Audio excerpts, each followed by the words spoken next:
Welcome to this Zentangle Quickie. My name is Heather Hartwick Gladden. I'm a certified Zentangle teacher, and today we're going to take a look at the Tangle Zen Bud from CZT Daniele O'Brien. Okay, this is a neat one, and I keep looking at the sample I was playing with, and I'm amazed. So, and hey, thanks for those. I was playing with YouTube Live, and so if you're watching videos as I'm putting them out, be on your toes. I might do an official YouTube Live tomorrow on Valentine's Day. I just have to check what times I might do it. It'll just be a surprise thing. So stay tuned. And for those that popped on, so here and Debbie, that was great. And I didn't know what to expect, and so I was just kind of playing and decided to do what the tangle I was going to do tonight as a sample, just playing around, and it was fun to have company. All right, so this one starts off with a squished print up, so kind of more in an oval setting, like so. Then we're going to do, it's kind of a curve, a C shape, C/S shape, depends on how you end up doing it, on either side of this. We're actually going to do that a couple times. And so the first one, I'm going to start a little to the right of center, because what I want to do, as you'll see, I want to touch this, and I suppose you could kind of, make it whatever shape you want. And I could also, have started my curve a little bit sooner, so that way this can touch. And then the other side, you can have this one just kind of go way out. Oh, and look at like there. And then, oh, that'll be nice. Okay. Now I'm just thinking I might almost have to do... Okay, no, I can do it. All right, the next step is it's not really an aura. We're going to do this again, but just have it come out at a certain place. So I'm just going to do like this and have it come back in here. And then on the other side, same thing. And if you take a look at, oh, that looks nice, at the description section, I have the for more inspiration link, and that'll be a link to Danielle's blog, where she has this posted, and then you can see how she's done it, and some of the samples, and it's just neat, and it can turn out multiple different ways. Just depends on how you do all of this. All right, then we're gonna do like a little bottom part. Let's see, and I'm gonna start here, and I'm using the kind of take off and land idea. I've done that here too, where we, kind of starting at the same place, merging away, and then coming back in. And then this is going to do the same thing. Oh, and since I've drawn that line like that, let's see. I'm going to start it here. This is kind of, again, another S shape, like so, just coming around into the bottom. And then we're going to do the other side as well. That looks nice. And I haven't left myself too much room for the last step, but we'll make it work. And then here I just finished that line. I had a lot of them as I was doing them, where I ended up more right here. And then what I did was I took this line over. Well, this, as you saw, and it all ends up just fine. The last step that she has, oh, I'll do them more on the side. That'll look neat. Was kind of like some C shapes, and I'm just going to go over like this. And let's see, I'll do it on this side here, and then we'll come up here. Yeah. Yeah, I think to look like leaves. So if we were thinking rows, and then I forgot one step right here, coming from this edge, and just doing a little curve line from the edge of the print top to right here. And that is it. Now, she didn't include any concepts for shading. So that's what I was doing the YouTube live. I thought, well, I wanted to make myself a bouquet of flowers, and I'll show it. I'll show it in more detail in a minute. And so then I decided to play with the shading. So I'll show you how I was playing with it, and we'll shade this one up a little bit. You know, one thing that is neat, as we were kind of talking about on the YouTube live, is it's kind of fun to do. I was calling it the old school kind of shading, and I'm going to do that here. And this part is going to be totally up to you. This, I'm just kind of, like I said, just playing with it, just because. And so just little curve lines like that. Just, it emphasizes, and I'm essentially auraing this curve.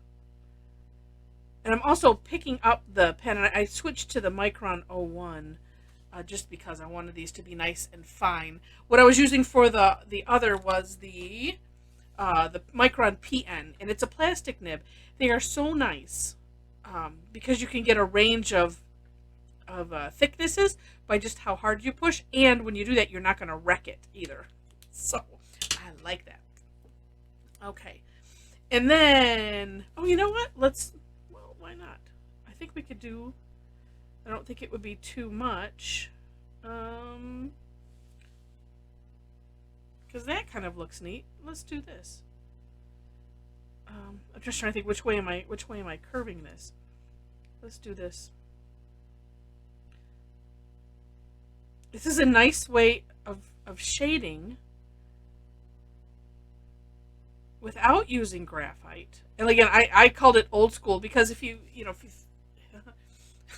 well, no, this doesn't really date me because all of this predates, but like when they would do woodcut for printing, and this is how they did it. Or if I'm thinking back to like some of the Sunday funnies, and that's how they would do shading, because when they'd be, whether in color or black and white, it would be either hash marks or the crosshatch, which is just an X, and then or stippling, which is the dots, and that you just make it more dense the darker you want. But I think sometimes that's just super cool. But if you wanted to add some graphite, let's do this. And now, had I done these a little bit thicker, let's see, I think I have enough. We'll just see what happens here. And I have quite a bit of graphite on my tortillon, so I should be careful. Yeah, let's see. I'm just going to bring out this one. Ooh, I have a lot. Let me get rid of it. I'm gonna add some to here because I wanted to anyway. And it's always good to put the point of your tortillon on the line that you want to that you want the graphite to be on. I'm just scooching it out a little bit because I like to have a nice gradient. And since this flops over this, we'll put a little bit here. Oh, and same thing here. So if you, oh, look at that already. If you run into the situation where you're like, I just don't know where or how to shade, the best ideas are kind of like where it would naturally curve. You can start there, or actually better to start off with where something looks like it's tucking underneath something else, and put, like I did here, the graphite on the outside where it would be tucking under. That's always a good way to start. And then it could be, places that it curves. Let's just see how that looks. Oh, neat. Neat. And because I'm kind of feeling like this is such a big space, I could have done the aura part on the inside because it is big. Oh, but that's nice. Just a little light gray right around that edge. Oh, and you know what? Let's do this. I lost my pencil already.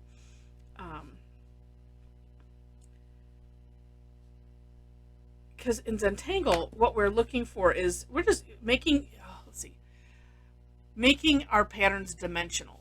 So as I already mentioned, the tucking under, that does that. But this is like, if I want this or let's say if I want this to be behind this, then this is why I'm adding some darker graphite, because that way it'll contrast to this lighter bit right here. Oh, look at that.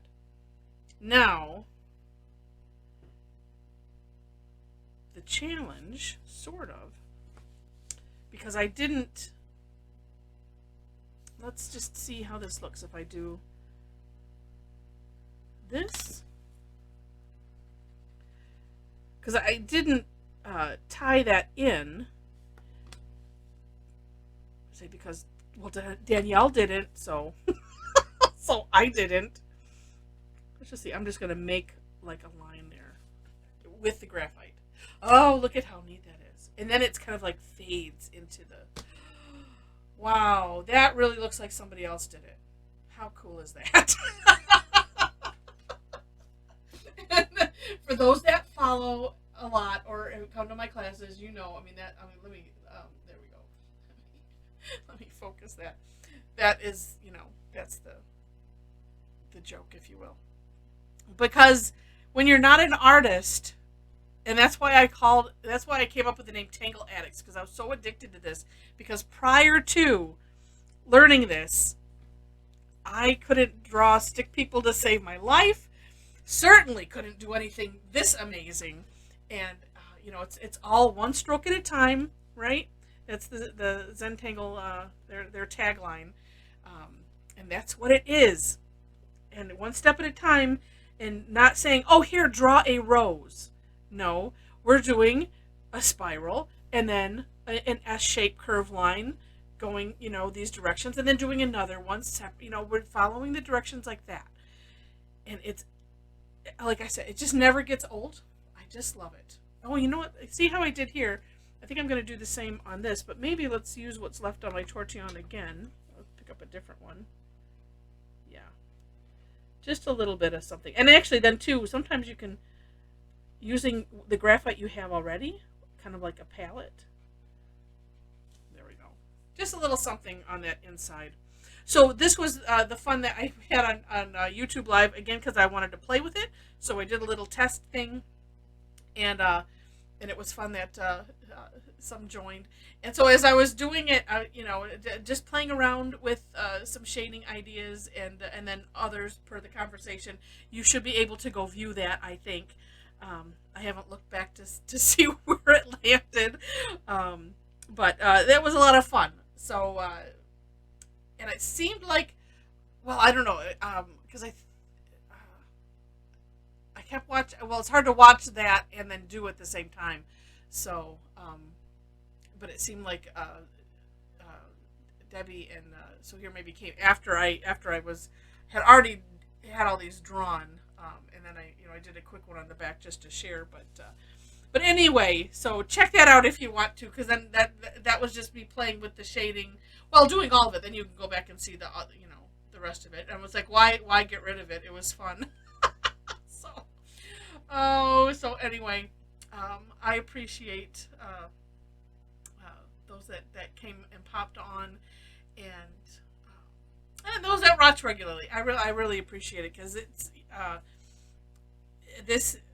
Gosh, it's become my happy place. I know a lot of others, have said similar, and I was just needing, a happy place moment. So I thought, well, let's just be extra productive, and we'll play with the YouTube Live and do this, and and everything. So it turned out really neat. But I am just, I'm excited about this. It is really, really cute. And